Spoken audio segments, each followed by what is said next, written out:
Here's how it started, and I need you to be honest with me. The lock clicked, the house felt wrong, and somewhere past the foyer, I heard fast, shaky breaths like someone trying not to cry. If you walked into your living room and saw your never-walk-again kid taking a step, who would you be in the next 3 seconds? The father, the boss, or the coward? I stood there at the doorway, frozen, angry, terrified, while Julia Hart, my housekeeper, crouched 2 feet from my son, with her hands hovering like a safety net. "Come on, Lucas, one more," she whispered, steady, calm, annoyingly unafraid. Lucas wobbled, knuckles white on the sofa, arm sweat at his hairline, and then he did it. Heel toe, a little slide, a step. He turned and beamed at me like a sunrise. "Dad, look. I'm walking." You ever feel reality crack like thin ice under your feet? Yeah, that happened. Every doctor I'd hired, every appointment I'd thrown money at had said we were done. No more steps, no more standing time to accept the chair. And here was the maid, doing what the experts couldn't. "If it were you, what would you have done?" "What are you doing with my son?" I barked, because barking is what men do when the truth scares them. Julia didn't flinch. "If I were hurting him, he wouldn't be smiling," she said, eyes on Lucas, voice level like a nurse you trust at 3 a.m. I had 100 big words ready. Liability, malpractice, unauthorized. But then Lucas laughed, took another tiny step, threw his arms up like a champion breaking tape, and suddenly all my big words felt small. That night, the rain beat the windows like a warning. I told Julia we needed to talk. She put away her cleaning supplies with those careful hands and faced me without blinking. I listed the reasons she was wrong. No degree, no credentials, no permission. She nodded, and when I was out of breath, she said the one thing I couldn't argue with. "You're right, I'm none of those." But he asked me to. Lucas lifted his chin from the chair, stubborn and bright. "She believes I can be normal, Dad." That word, normal, it hurt like truth usually does. I wanted to call security. Instead, I called my office. "Have Miss Hart report to the 40th floor at 9. My name is Jonathan Blake, and people in my world don't ask, they order." Julia walked into my glass office like she'd been here 100 times, unimpressed by the skyline posture, straight like steel. "I should fire you," I said, then slid a contract across my desk, but I won't. "You'll help Lucas under my rules, my schedule, and complete confidentiality. No one knows. If anyone asks, you're polishing silver." She flipped pages, raised an eyebrow at the non-disclosure, smiled like she was about to say something dangerous. "Feels like a soap opera. Fewer kisses, more clauses." "This isn't a joke," I said. "It's not to me," she answered. "I'll do it on one condition. Lucas chooses every day. If he says stop, I stop. And if you undermine me without a medical reason, I tear this paper in your face. No one talks to me like that. I signed anyway." She signed too. Our hands brushed, and something shifted in a room where nothing had shifted in years. She showed up the next morning at 7, with a scuffed duffel that looked like it had seen more hope than money. PVC pipes for makeshift bars, foam mats, a couple of resistance bands, a tennis ball with a smiley face drawn on with a marker. Nothing fancy, everything purposeful. From my office window, I canceled meetings and watched like a thief staring through his own blinds. "Breathe, champ, tall spine, soft knees," she told him. "We're building a bridge, not jumping a canyon." She counted slow, tapped his shoulder a half-inch. When it drifted forward, steadied his knee with 2 fingers, and every touch said, "I'm here, you're safe, we'll go slow." On day 3, he stood for 30 seconds. On day 5, he hit a minute. On day 7, he looked at me and said, 2 minutes or I get double dessert, and I laughed. Actually laughed something I hadn't done in months. Pattern interrupt. Joy in a house that forgot what joy sounds like. I came downstairs during a session without thinking. 2 minutes, I asked, trying to sound calm and failing.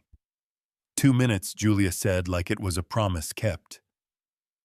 Lucas collapsed onto the mat, cheeks flushed, happiness loud in his chest. Julia hugged him like it was the most natural thing in the world. I looked too long, not in that tired rich man way that makes good women feel unsafe, but like a thirsty person looks at clean water. She caught me staring and grinned. If you keep looking at me like that, I'll have to charge overtime. You know what I mean? Someone else was looking too. From the second-floor blinds, my executive vice president, Charlotte Manning, held up a phone and captured 30 pretty seconds.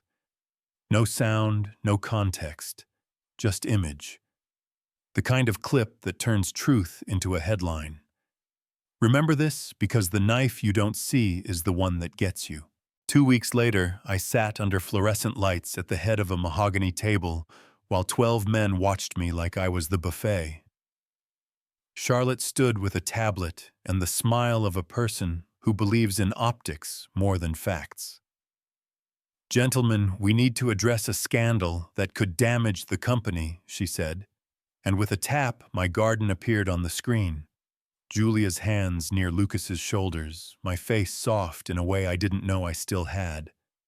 The second screen lit up with headlines. Housemaid manipulates heir. CEO outsources medical care. Forbidden love. It's wild how fast strangers will decide your life for you. "Do you recognize this woman?" she asked. A maid presenting herself as a therapist, irregular sessions, no disclosure. I stood fists tight. "She isn't a con," I said. "She saved my son." Charlotte laughed without humor. Saved or seduced, we ran her background. Poor family medical bills, history of struggle. Convenient, isn't it? "Do you think that's fair? To turn a human into a plot point, because the truth won't sell your story." The door opened. Julia walked in, pale but standing tall, a folded paper in her hand. She saw her own face frozen on the screen and almost stumbled. Almost. "Miss Hart," one of the older board members, said the way you'd say sirloin. "Do you realize the embarrassment you've caused?" Julia held his eye and spoke like someone who'd earned honesty the hard way. "The joke is thinking I'd ever harm that child." "This is not a joke," Charlotte snapped. "You're right," Julia said, lifting the paper. "It's not. This is my resignation, effective immediately." "Julia," I said, "not CEO, not boss, just a father trying not to lose the person who gave his kid a fighting chance." She didn't look at me. "Lucas took his first steps 2 weeks ago," she said to the room, "if anyone's printing the truth." Then she walked out with her head high and dignity intact, and the meeting carried on like Grace hadn't just left the building. Here's where the whole thing turned. The twist you came for. Anger keeps you awake and numbers tell the truth. That night, I dug into a stack of vendor payments and wire transfers we'd signed off on without thinking. Round numbers where there shouldn't be round numbers, offshore accounts, humming like a hive, dates that wobbled if you pressed them. I followed the money like it was a map, and it didn't lead to Julia. It led to Charlotte. $4.3 million. 2 years, 8 shell companies' signatures so neat, they felt smug. At 4 a.m., hair a mess tie somewhere on the floor, I sat with a calculator in one hand and proof in the other. Lucas shuffled in sleepy walking, across the rug. "Dad, why are you up? I'm thinking about important things," I said then, because kids don't need your pride, and about Julia. "Do you like her?" he asked, with the blunt mercy of an 8-year-old. "I think I do." You smile more when she's here, he said. You were less boring. I laughed, actually laughed, and something in my chest cracked open. I have to fix a mess, I told him, showing him the columns. Charlotte's been stealing. The bad lady from TV, he said, eyes wide. And then you'll bring Julia back if she lets me, I said. He nodded like a tiny judge. She will. She looked at you the same way you looked at her. You're late to love Dad. Morning brought a press conference that tasted like metal. Charlotte polished and righteous claimed Julia had faked medical credentials, manipulated a vulnerable child, infiltrated a wealthy family for gain. The microphones loved it. My phone buzzed. Unknown number. I saw it, Julia said, voice edged like glass. I'm leaving Boston. Don't I said already walking? Where bus station? 2 hours. If you've ever sprinted through a city while the sky spits rain and your mistakes chase you, you know the sound your heart makes at a departure board. She sat on a cold bench with a small suitcase and a big kind of quiet. You shouldn't have come, she said. I called every station, I admitted. Greyhound, said a woman who looked like heartbreak, bought a ticket to L.A. She handed me an envelope. Give this to Lucas when he's older. No, I said, pushing it back. You give it to him yourself when you come home. I'm not coming back, she whispered. Your life is here. Your company, your son. My life is wherever you are. Don't say that, she said, eyes wet. It only makes this harder. The speakers announced boarding, and that's when Lucas appeared under a too-big umbrella, the nanny breathless behind him. Julia, he shouted, launching into her arms. Don't go. She kissed his hair. You did everything right, champ. She looked at me one last time, stepped onto the bus, and I stood in the rain with a child who had learned to walk and a man who had never felt so helpless. I don't do helpless for long. I called my lawyer, my CFO, 2 reporters who still believed in evidence, and the police. I booked our annual charity gala and sent the AV team a new deck. Petty maybe. Necessary absolutely. Stick around, I told the mirror before I walked out on that stage, because what happens next will blow your mind. At 9, Charlotte took the mic, all pearls and posture. She rolled the same garden video, the same silence with the same insinuations, and the room hummed with familiar judgment. I stepped into the light. May I asked. Her smile thinned. Of course. 2 truths I told the donors and cameras. First, that video is missing sound and context. The woman in it didn't manipulate my son. She saved him. He hadn't walked in 6 months. She made him believe he could try. A hush. Thin, skeptical, hungry. Second, someone here did commit fraud, and it wasn't Julia Hart. The screen behind me flipped. Wires, dates, accounts, signatures. $4.3 million, I said, steady. 2 years. 8 entities. Charlotte Manning. Security stepped out like punctuation. Charlotte sputtered, called it a misunderstanding, an attempt to save us from an opportunist. That word again, and I felt my jaw set. Opportunist is what people with power call you when you refuse to stay in your assigned place. Then came the moment, no one scripted. Lucas walked onto the stage. No crutches, no hand. Just stubborn little steps that quieted an entire ballroom. He tugged my sleeve. Can I say something? I crouched with the mic. Julia isn't bad, he said. She taught me to walk. She taught my dad to smile. He looked up at me, simple and sure. Can we go get her now? The applause rolled through the room like relief. I scanned the back, and there she was, Julia, standing perfectly still with that bag clutched to her chest, eyes bright. My son had called her earlier with a whisper of hope. She had come to witness whatever truth would survive the night. I walked to her because pretending anything else mattered would have been a lie. "You came back," I said. "Lucas said you needed me," she answered. "We do," I said, and the room for once felt like a witness instead of a jury. The proposal.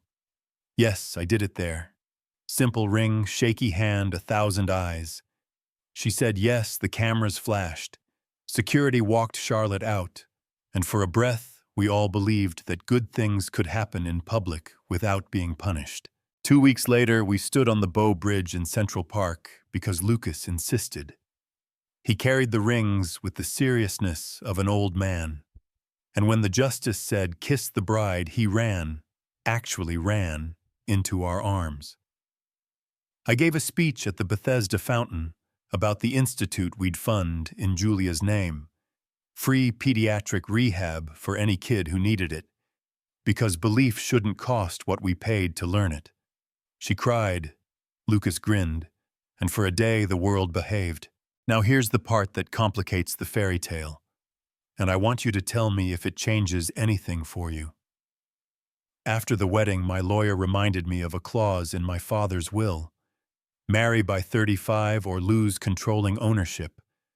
I had 4 months. Did the clock hurry me? Yes. Did it make the yes any less true? No. But you tell me. Do you think that's fair, the dead reaching forward to steer the living money, tying strings to love like a marionette?